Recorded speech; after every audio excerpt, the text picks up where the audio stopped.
Kom ons bid saam en vra ons die Here se seën oor die erediens. Here, vanoggend kom ons by mekaar as gelowiges, as broers en susters in Christus, Here. Here, en ons kom omdat U hierdie begeerte in ons harte wakker gemaak het om meer te leer van U, Here. Here, en ons is besig met hierdie boek van Jakobus, en ons is nou maar sommer vroeg in hierdie boek, en ons sien klaar dat om ons eie geloof te toets so geweldig belangrik is. Here, en vanoggend behandel ons 'n ongelooflike belangrike gedeelte wat U vir ons gegee het sodat ons U beter kan leer ken. Here, en hierdie spesifieke gedeelte is 'n gedeelte wat misbruik word in Christenkringe. Here, dit is 'n gedeelte wat misverstaan word in Christenkringe. En ek wil vanoggend vir U vra, Here, seën elkeen vanoggend, Here. Maak ons almal se harte oop, Here. Seën U eie woorde dat ons hierdie gedeelte werklik sal verstaan, Here. Dat as ons hier uitstap vanoggend, dan weet ons. Here, seën my ook asseblief dat ek die woorde reg sal gebruik, Here. Dat U alleen verheerlik sal word, Here, want U alleen is waardig. Amen. Ons gaan lees Jakobus 1 vers 2 tot vers 12 en ek lees uit die woord van die lewende God. Ag dit louter vreugde, my broeders, wanneer julle in allerlei versoekinge val, omdat julle weet dat die beproewing van julle geloof lydsaamheid bewerk, maar die lydsaamheid moet tot volle verwerkliking kom, sodat julle volmaak en sonder gebrek kan wees en in niks kortkom nie. En as iemand van julle wysheid kortkom, laat hom dit van God bid, wat aan almal eenvoudig gee sonder om te verwyd, en dit sal aan hom gegee word. Maar hy moet in die geloof bid, sonder om te twyfel, want hy wat twyfel is soos 'n golf van die see wat deur die wind gedrywe en voortgesleep word. Want die mens moenie dink dat hy iets van die Here sal ontvang nie. So 'n dubbelhartige man, onbestendig in al sy weë, maar laat die broeder wat gering is, roem in sy hoogheid, en die ryke in sy geringheid. Want soos 'n blom van die gras sal hy verbygaan. Want die son gaan op met sy hitte en laat die gras verdor, en sy blom val af, en die suurlikheid van sy gedaante vergaan. So sal die ryke ook in sy weë verwelk. Salig is die man wat versoeking verdra, want as hy die toets deurstaan het, sal hy die kroon van die lewe ontvang, wat die Here beloof het aan die wat hom liefhet. Tot so vers. So hoe weet jy of iets eg is? As jy met dit toets. En ons is besig om dit wat die belangrikste en die mees waardevolste vir ons is besig om dit te toets. En dit is ons geloof in Jesus Christus as Here en Redder. En ons is besig met die eerste toets in Jakobus, en dit is die toets van volharding deur beproewinge. So wat weet ons nou al van hierdie toets wat Jakobus vir ons gee? Ons weet nou al dat beproewing deur God gebruik word om sekere aspekte van ons lewe te verander. Ons weet ook dat God beproewinge gebruik om jou geloof te versterk. Geen beproewing sal ooit op jou pad gestuur word wat jou geloof gaan vernietig nie. Ons het al so vinnig na vers 12 gekyk en ons het gesien dat as jy vir God lief is, dan sal jy deur enige beproewing staande bly. En dan het ons verlede week gesien dat jy sekere gesindhede moet hê om deur hierdie beproewing te kan volhard. Jy moet 'n sekere attitude hê. Soos julle weet is ek getroud met 'n juffrou en ek het hierdie week 'n taalles gekry oor die woord attitude en gesindheid, so ek gaan my bes te doen om die woord gesindheid te gebruik. So jy moet die regte gesindheid hê as jy deur beproewinge wil kom. En die eerste gesindheid wat jy moet hê, is 'n gesindheid van vreugde. Jy moet na jou omstandighede kyk met vreugde in jou hart. Terwyl jy in jou beproewing is, moet jy vir Christus daarin raak sien. Jy moet deur jou beproewing kan kyk, aan die ander kant van jou beproewing uit moet jy kan kyk, en jy moet vir Christus daar kan sien. Jy moet weet dat die uiteindelike doel van die beproewing is, om jou soos Christus te laat lyk. En julle kan onthou, ek het vir julle 9 doele gegee, 9 redes gegee hoekom God ons beproef. Die eerste een was gewees, toets die diepte van jou geloof. Beproewing is om jou nederig te maak. Beproewing word gebruik om jou van die wêreld af te speen. Dit laat jou lewe met 'n ewige hoop. Beproewinge wys ook vir wie jy werklik lief. Beproewing leer jou om in God se seëninge te lewe. God gebruik beproewinge om sy kinders voor te berei vir groter werke. Beproewinge help jou om ander te help.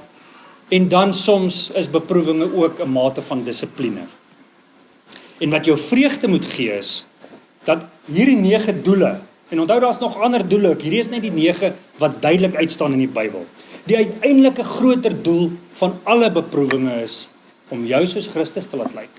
Soos dit ons in Romeine 8 vers 29 sien, om gelykvormig te wees aan die beeld van sy seun. Nou vreugde kom nie natuurlik vir ons nie. Ons is maar natuurlike mouners. Ons is nie tevrede met ons omstandighede nie. En dit is hoekom Jakobus dit 'n opdrag maak. Hy skryf dit in 'n opdragvorm. Jy moet leer om jou gesindheid te verander. Jy moet leer om die gesindheid te hê van vreugde.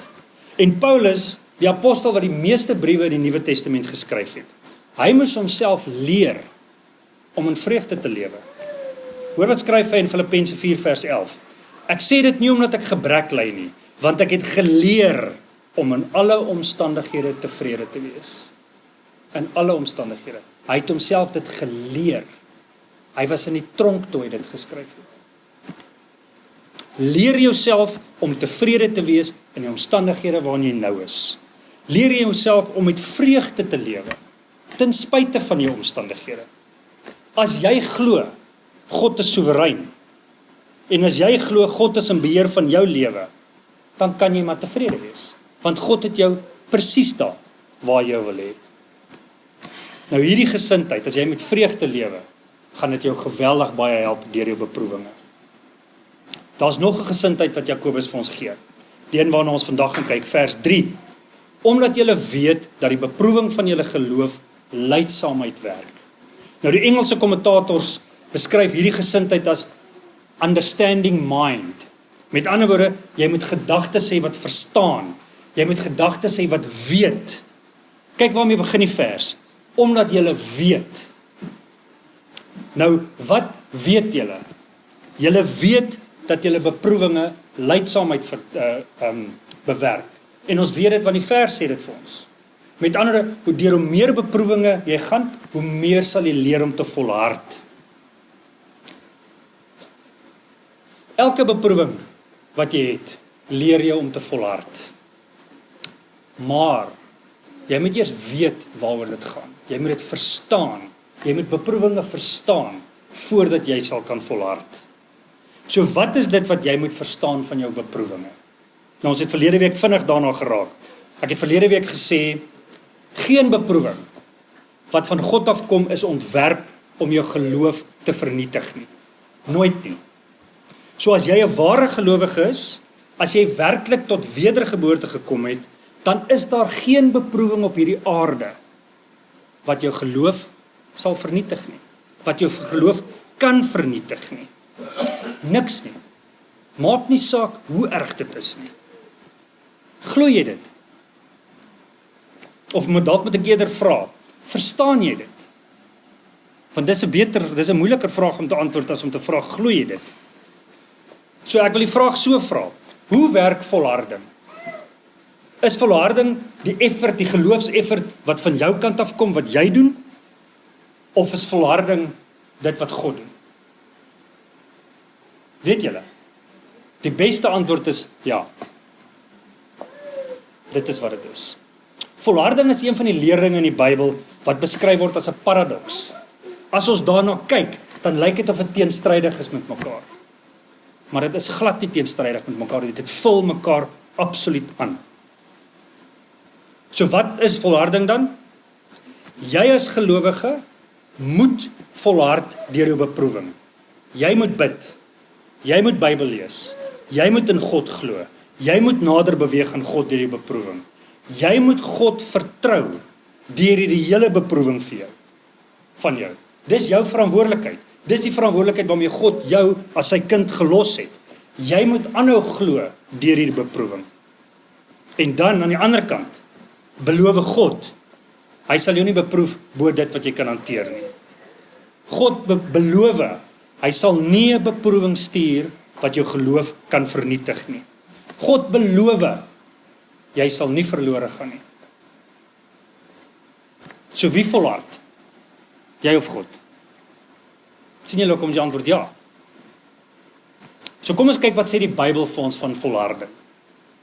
Nou ons gaan eerstens kyk na wat sê die Bybel, wat sê God gaan hy doen vir sy kinders. En onthou nou, hierdie is baie belangrik om te onthou, vir God se kinders, Christene, wedergebore Christene, mense wat glo, Christus is die Here en Redder. Hy is ons Messias. Johannes 10 vers 27 tot 30. Jesus is in die woord. My skape luister na my stem en ek ken hulle en hulle volg my. Ek gee hulle die ewige lewe en hulle sal tot in ewigheid nooit verlore gaan nie. En niemand sal hulle uit my hand uitruk nie. My Vader wat hulle aan my gegee het, is groter as almal en niemand kan hulle uit die hand van die Vader ruk nie. Ek en die Vader is een. Hier's 'n dubbelbeskerming. Hier sê Jesus, niemand sal jou uit my hand uitruk nie. En dan sê hy ook vir jou, niemand sal jou uit die hand van God uitruk nie.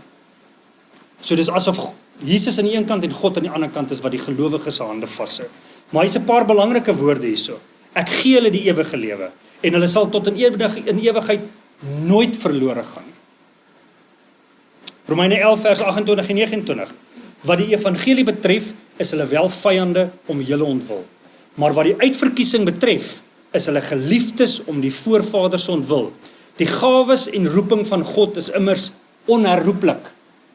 Wat beteken onherroepelik? Kan dit nie verander nie. Kan nie jou kindskap verander nie.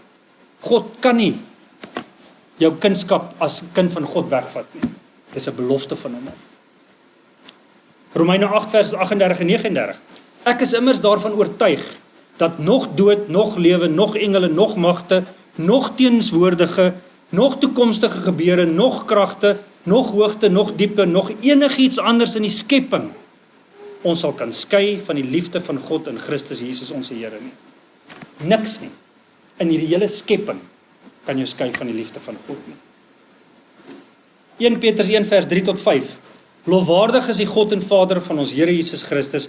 Dis hy wat ons in sy groot ontferming deur die opstanding van Jesus Christus uit die dood opnuut verwek het, sodat ons 'n lewende hoop mag hê, op 'n erfenis wat nooit vergaan, besmet of verwelk nie, en wat in die hemel vir julle in bewaring gehou word. Ja, vir julle wat deur julle geloof deur die krag van God bewaar word, vir die verlossing wat gereed is om in die uiteinde geopenbaar te word.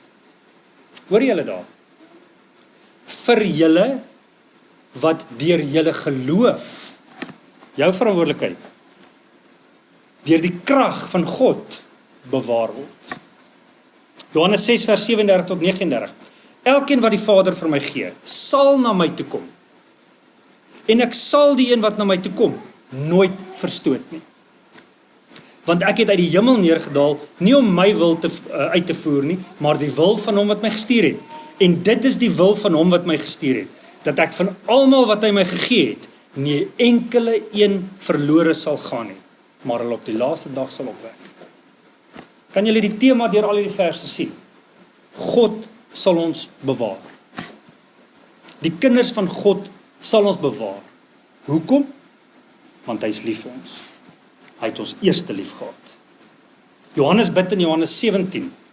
Hy bid tot God die Vader. En hoor wat bid Jesus in vers 11 en 12.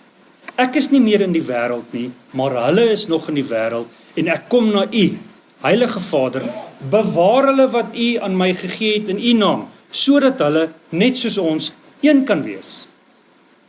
Toe ek by hulle was, het ek hulle wat u aan my gegee het, in u naam bewaar. Ek het hulle ook beskerm, en niemand van hulle het verlore gegaan nie, behalwe die seun van die verderf, sodat die skrif vervul mag word. Dis net Judas wat verlore gegaan het. 1 Petrus 1 vers 5. En God sal ook julle deur sy krag veilig bewaar, sodat julle die verlossing sal ontvang, deurdat julle op hom vertrou. Julle verlossing sal in die eindtyd vir almal sigbaar word. Hoor wat skryf Petrus hierso. God sal ook julle deur sy krag bewaar. En dan die laaste skrifgedeelte waarna ek wil kyk, Filippense 1 vers 6. Juis hiervan Jy's hiervan oortuig dat hy wat 'n goeie werk in julle begin het, dit sal voltooi tot op die dag van Christus Jesus. God sal nie jou hart verander, jou kind as 'n kind aanneem en jou dan weer laat teruggaan as 'n weeskind nie. God bewaar ons. So ons sien in die Bybel dat God beloof om ons te bewaar. God beloof om ons te beskerm. God sal nooit iets op jou pad stuur wat jou geloof sal vernietig nie. Dit is God se rol in volharding. So wat is ons rol in volharding? Matteus 10 vers 22. En julle sal deur almal gehaat word ter wille van my naam, maar wie volhard tot die einde toe, hy sal gered word. Matteus 24 vers 12 en 13. En omdat die ongeregtigheid vermeerder word, sal die liefde van die meeste verkoel, maar wie volhard tot die einde toe, hy sal gered word. Kolossense 1 vers 22 en 23.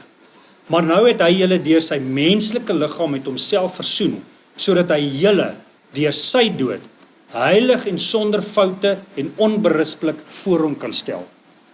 Mits julle in die geloof bly, stewig gevestig en standvastig, sonder om weg te beweeg van die hoop wat die evangelie bring.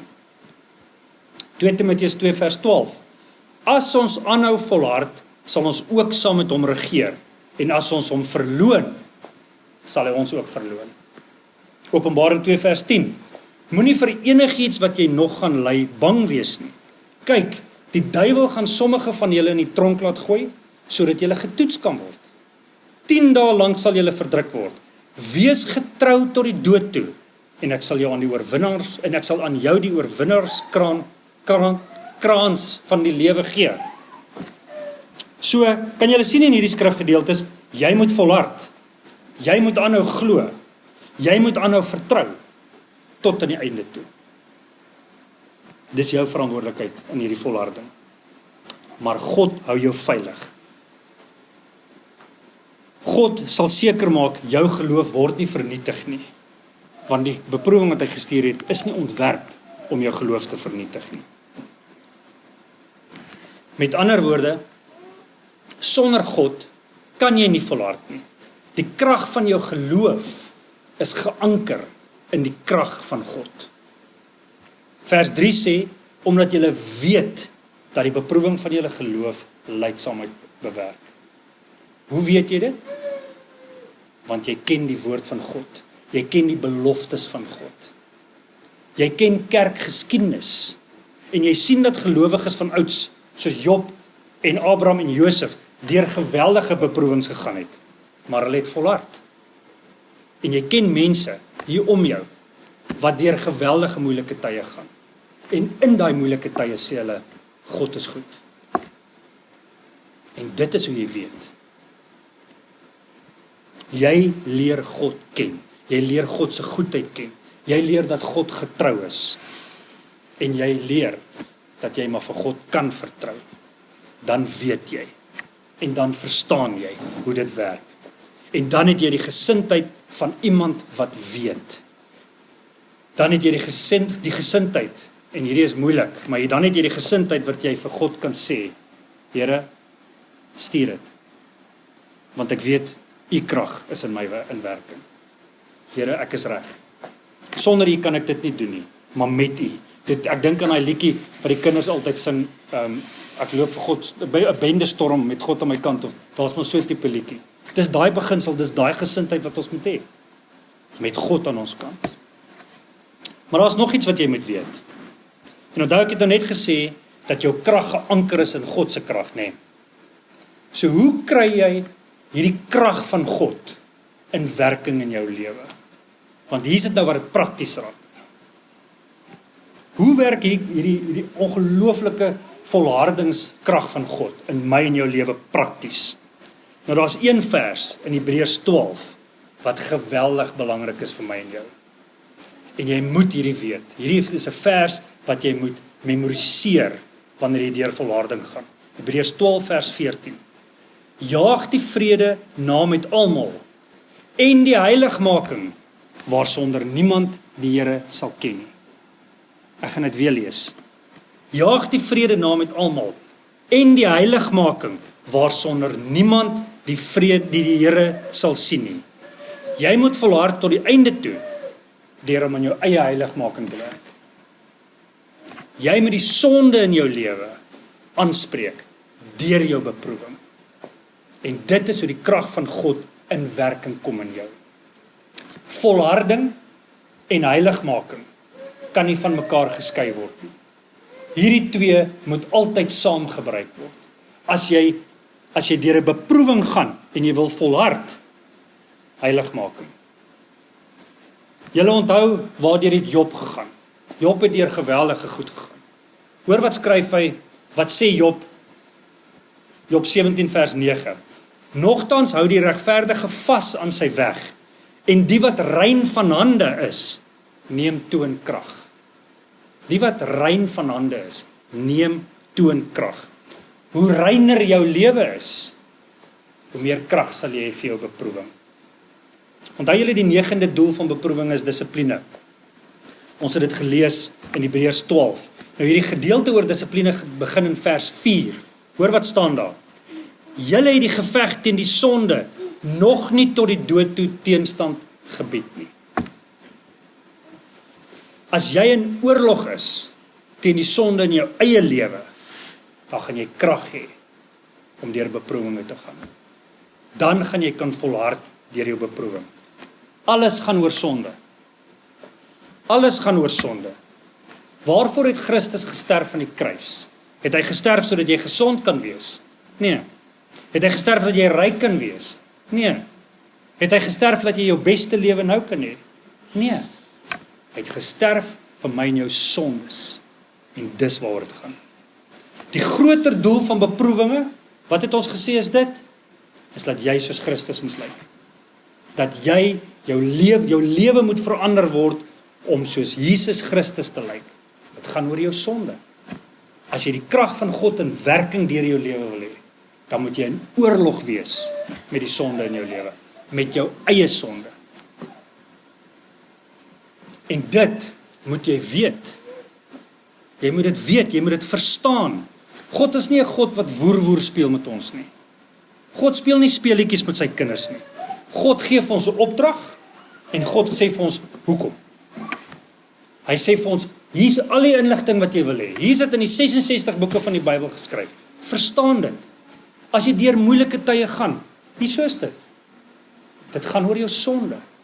As jy die werking van God se krag in jou lewe wil hê, moet jy in oorlog wees met jou eie sonde. Jy moet onthou, God het nie jou hart kom verander en jou nou gelos hier in hierdie bose wêreld nie. God het jou hart verander omdat hy eerste lief is vir jou. God het jou aangeneem as sy kind. Nou gee God alles vir ons om 'n lewe van oorwinning te hê. Alles. Ons het alles tot ons beskikking. God is ons Vader wat in die hemel is. Hy wil hê jy moet dit weet. En hy wil hê jy moet dit verstaan. En dan wil hy jy moet dit toepas in jou eie lewe. Want net soos wat jy met jou eie kinders, nie jou kinders die hele tyd spoon-feed nie. Jy leer jou kinders beginsels en dan los jy jou kinders. Hulle moet sekere dinge self doen. Jy los jou kinders met 'n verantwoordelikheid. God doen presies dieselfde met ons. Hy los ons met 'n verantwoordelikheid. En daai verantwoordelikheid is gehoorsaamheid. Onthou, jy glo nie die evangelie omdat jy gehoorsaam is nie. Jy is gehoorsaam omdat jy die evangelie glo. Gehoorsaamheid het nie gemaak dat jy tot redding gekom het nie. God het jou hart verander en uit dankbaarheid en uit liefde uit vir God word jy gehoorsaam oor tyd. En dit is belangrik om te weet. As daar moeilike tye oor jou pad kom, as daar beproewing oor jou pad kom, of dit nou dood is, en of dit nou siekte is, en of dit nou finansiële dinge is, wat dit ook al mag wees, jy moet weet waar dit vandaan kom. Jy moet weet. Jy moet weet God is soewerein. Jy moet weet God gebruik dit. Jy moet ook weet hoekom dit op jou pad kom. Jy moet dit verstaan. Jy moet verstaan wie dit gestuur het. Jy moet verstaan wat is die doel. Jy moet verstaan wat is die krag daar agter. En dan moet jy ook verstaan waar is jou krag geanker. En jou krag is geanker in jou heiligmakingsproses. God wil hê dat jy as sy kind moet hierdie dinge weet en jy moet dit verstaan. En dan is daar nog 'n ding wat jy moet weet en jy moet dit verstaan. En dit is moeilik. Want ons het geliefdes wat hierdie doen. Wat gebeur as ons iemand sien wat nie volhard deur 'n beproewing nie? Wat moet ons maak daarvan as ons iemand sien wat deur 'n beproewing gaan en in die beproewing, of as jy aan die ander kant uitkom, verloon hulle vir God. En hulle sê, God is nie goed nie. Hulle geloof is vernietig. Johannes het vir ons hieroor geskryf, en ek dink meeste van julle en almal van julle het al hierdie vers gehoor, maar ek dink na vandag gaan julle die vers regtig verstaan. 1 Johannes 2 vers 19. Hulle het van ons uitgegaan, maar hulle was nie van ons nie. Want as hulle van ons was, sou hulle by ons gebly het, maar dit moes aan die lig kom, dat hulle nie almal van ons is nie. Hierdie persoon was nooit regtig 'n wedergebore Christen nie. Hierdie persoon het die indruk geskep dat hy glo in God. En hierdie is moeilik om te verstaan. Daar is geloof in Christus wat nie red nie. Daar's 'n geloof in Christus wat nie red nie. En weet julle wat is hartseer? Ons sien dit oralste om ons. Oralste sien ons dit om ons.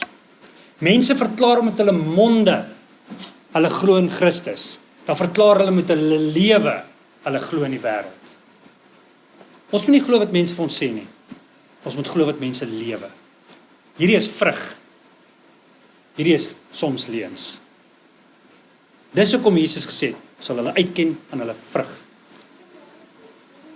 Kerke, ons sien mense wat sê Here, Here. Elke Sondag sê hulle Here, Here.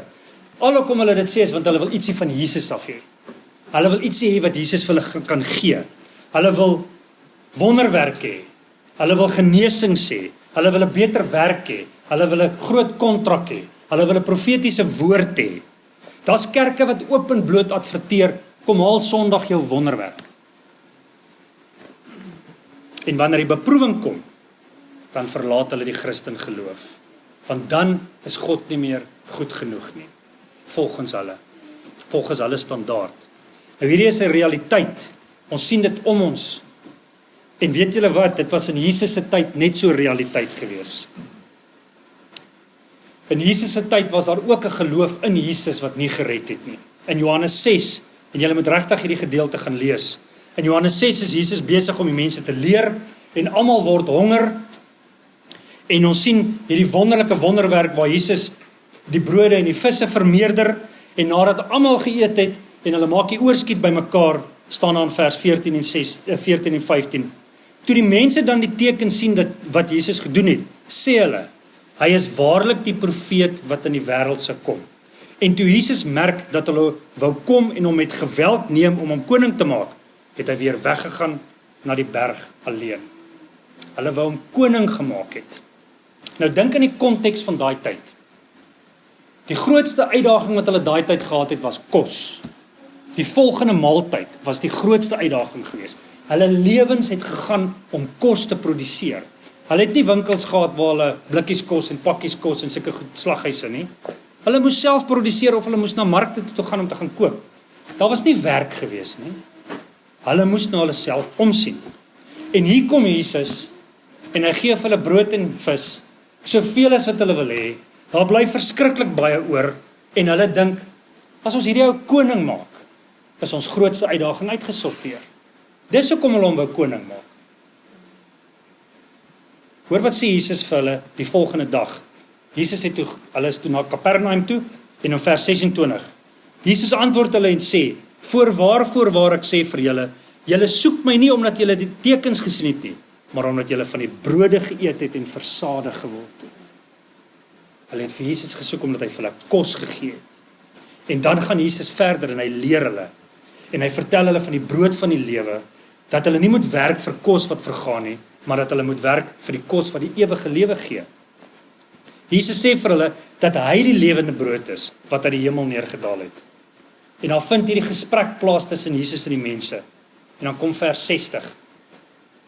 En baie van sy disippels het gesê toe hulle dit hoor, hierdie woorde is hard. Wie kan daarna luister? En dan vers 66. Hieroor het baie van sy disippels teruggegaan en nie meer saam met hom gewandel nie. Hulle het nie geloof in Jesus gehad wat red nie. Hulle het in Jesus geglo vir dit wat hulle uit hom uit kon kry. En dis vandag presies dieselfde. Daar's kerke reg oor die wêreld wat volgepak is elke Sondag en alwaaroor hulle praat is die wonderwerke wat Jesus vir hulle moet doen. Hulle praat oor profeseë, hulle praat oor genesings. Elke Sondag hoor hulle motiveringspraatjies van Jesus gaan jou help dat jy die Goliat in jou lewe kan verslaan. Hulle vertel vir mekaar van die goeie goeders wat God gedoen het toe God vir hulle deurgekom het. Het julle al gehoor mense praat so? God het vir my deurgekom. Dis belaglik. God is hulle genie in 'n bottel. En sodra jy die waarheid aan hulle verkondig, dan draai hulle rug op jou. As jy in daai kerke die waarheid gaan preek, gaan daai kerk binne 'n maand leeg wees. Geloof wat nie red nie, soek Jesus se werke en nie Jesus se woorde nie. So as iemand beproef word, dan gaan daai beproewing hulle oppervlakkige geloof vernietig. Hoor weer wat sê 1 Johannes 2 vers 19. Hulle het van ons uitgegaan, maar hulle was nie van ons nie. Want as hulle van ons was, sou hulle by ons gebly het. Maar dit moes aan die lig kom, dat hulle nie almal van ons is nie. Jy moet verstaan, en jy moet dit glo, as dit gebeur, was daai persoon nooit werklik wedergebore nie. En hoekom moet jy dit weet? Want dit moet jou nie mismoedig maak nie. Dit moet jou nie laat vertroue in God verloor nie.